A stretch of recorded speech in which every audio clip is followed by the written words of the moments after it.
Hello दोस्तों, आज हम लोग इस लेक्चर में पार्ट 3 करने वाले हैं, जिसमें है प्रकाश विद्युत प्रभाव संबंधित प्रयोग।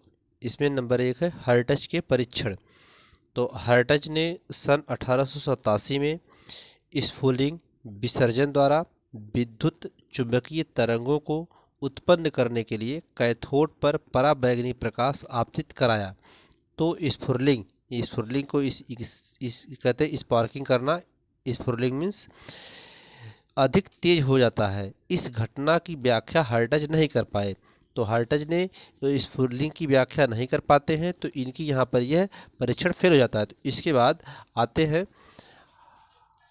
हाल्बॉक्स तथा लेनार्ड के प्रेक्षण। तब इन लोगों ने प्रेक्षण में अपने बताया कि हर्ट्ज के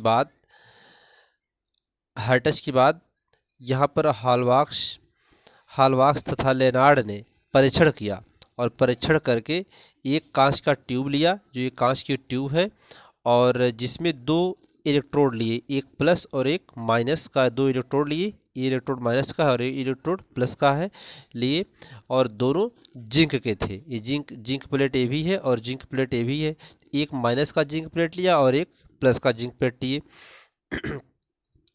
तो इस पे एक उच्च वोल्ट की बैटरी से इसको जोड़ देते हैं। तो उच्च वोल्ट की बैटरी से जोड़ने पर इसमें अत्यंत सूक्ष्म धारा यानी माइक्रो एम्पियर, बहुत कम धारा इसमें से प्रवाहित होती है। तो दोनों प्लेटों को जब जोड़ा जाता है तब उच्च विभव उत्पन्न हो जाता है। तो जब दोनों प्लेटों को जोड़ देते हैं तो इसमें उच्च विभव उत्पन्न हो जाता है, यानी इलेक्ट्रॉन जो होते हैं वे ऋण से धन की तरफ प्रवाहित होने लगते हैं। ठीक है। अब इसमें माइनस पर पराबैंगनी प्रकाश जब आपतित किया जाता है तो धारा बहने लगती है। इस माइनस जिंक प्लेट पर जब पराबैंगनी प्रकाश आपतित की जाती है तो इसमें धारा बहने लगती है। जब पराबैंगनी प्रकाश को रोक दिया जाता है, अगर पराबैंगनी प्रकाश को रोक दिया जाता है तो धारा भी रुक जाती है। यहाँ से इन लोगों ने कुछ निष्कर्ष निकालते हैं इसके बाद। तो जिसमें से जिंक का प्लेट लिया और जिसे ऋण आवेशित लिया, जब इस पर धारा बहती है तो ऋण आवेश शून्य हो जाता है। तब उस समय ऋण आवेश क्या होता है? शून्य हो जाता है। तब ये प्लेट उदासीन हो जाती है। धारा शून्य होने पर प्लेट क्या होगी? उदासीन हो जाएगी। कुछ समय बाद माइनस प्लेट धन आवेशित हो जाती है। ऋण आवेशित जिंक प्लेट का ऋण आवेशित से उदासीन होना, फिर धन आवेशित होना, प्रयोग के दौरान यह क्रिया बार बार होती रहती है। तो ये जो बार बार यह घटना होती रहती है, तब इन लोगों ने कहा कि ये जो घटना बार बार हो रही है, इसके कारण जो इलेक्ट्रॉन कण निकल रहे हैं, जो कण बाहर निकल रहे हैं वे इलेक्ट्रॉन हैं।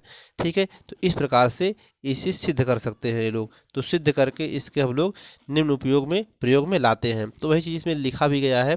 तो यहाँ पर आप देख सकते हैं, हर्ट्ज के बाद हाल्बॉक्स तथा लेनार्ड ने परीक्षण किया। एक कांच का ट्यूब लिया जिसमें दो इलेक्ट्रोड लिया, एक जिंक प्लेट प्लस तथा दूसरी जिंक प्लेट माइनस का लिया, जिसे एक उच्च वोल्टेज की बैटरी से जोड़ दिया, जिसके सूक्ष्म धारा माइक्रो एम्पियर का प्रयोग किया जाता है। दोनों प्लेटों को जोड़ने पर उच्च विभव उत्पन्न हो जाता है, अर्थात इलेक्ट्रॉन ऋण से धन की ओर बहने लगता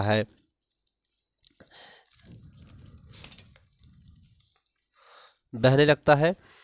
तो जब कैथोड पर पराबैंगनी किरणों को आपतित कराया जाता है तो धारा बहने लगती है। जब पराबैंगनी प्रकाश को रोक दिया जाता है तब धारा भी रुक जाती है। यहाँ से इन लोगों ने यह निष्कर्ष निकाले, जब ऋण आवेशित जिंक प्लेट पर धारा बहती है तो ऋण आवेशित शून्य हो जाता है। तब यह प्लेट उदासीन हो जाती है तथा कुछ समय के बाद ऋण प्लेट धन आवेशित हो जाती है। ऋण आवेशित जिंक प्लेट का ऋण आवेशित से उदासीन फिर धन आवेशित होना। प्रयोग के दौरान यह घटना बार बार होती रही। तब इन लोगों ने कहा कि ये जो बाहर कण निकल रहे हैं ये इलेक्ट्रॉन है। इस प्रकार यह सिद्ध कर सके, जिसका उपयोग हम निम्न कार्यों में लेते हैं। इसके बाद आगे है इसमें प्रकाश वैद्युत प्रभाव के प्रायोगिक नियम। नंबर 1 है प्रकाश वैद्युत धारा का मान आपतित प्रकाश की तीव्रता पर निर्भर करता है। यानी प्रकाश विद्युत धारा का मान जो आपतित प्रकाश होती है उसकी तीव्रता पर प्रकाश विद्युत धारा का मान निर्भर करता है। प्रकाश इलेक्ट्रॉनों की अधिकतम गतिज ऊर्जा आपतित प्रकाश की तीव्रता पर निर्भर नहीं करती है। यानी जो इलेक्ट्रॉन की अधिकतम गतिज ऊर्जा होती है वह प्रकाश की आपतित प्रकाश होता है उसकी तीव्रता पर निर्भर नहीं करता है। उत्सर्जित प्रकाश इलेक्ट्रॉनों को अधिकतम गतिज ऊर्जा आपतित प्रकाश की आवृत्ति पर निर्भर करती है। वह किस पर निर्भर करती है? अधिकतम गतिज ऊर्जा इलेक्ट्रॉन की आपतित प्रकाश की आवृत्ति पर निर्भर करती है।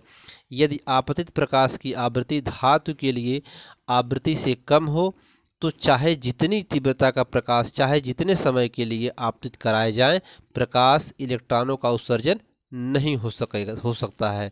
ठीक है, जैसे ही धातु की सतह पर प्रकाश आपतित होता है वैसे ही सतह से प्रकाश इलेक्ट्रॉनों का उत्सर्जन होने लगता है। अर्थात प्रकाश के आपतित होने तथा प्रकाश इलेक्ट्रॉनों के उत्सर्जन को बीच की कोई समय नहीं लगता है। ठीक है, तो इस लेक्चर में इतना ही। धन्यवाद।